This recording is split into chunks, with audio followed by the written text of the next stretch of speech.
all you have to do is make sure you have the latest version available of the Capitec mobile banking app. So before you start, open up the Play Store or the App Store and update the Capitec app as necessary.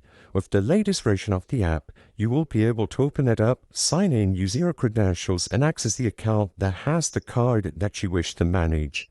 Once you sign in using your credentials, instead of going to the home screen, select the Cards option through the bottom menu. As you can see, it's going to be located between Transact and Home at the bottom menu. When you go into your cards, you will be able to browse to all of the cards attributed to your account and select the one that you would like to manage Tap to Pay for.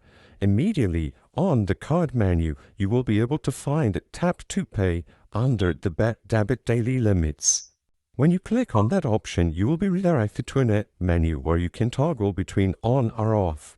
Depending on how you want to toggle this option, you might be presented with this prompt that tells you that you need to go to an ATM in order to manage this option.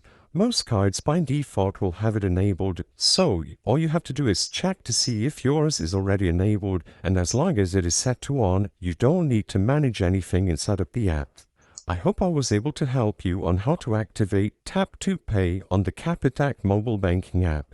If this video helped you, please be sure to leave a like and subscribe for more quick and easy tips. Thank you for watching.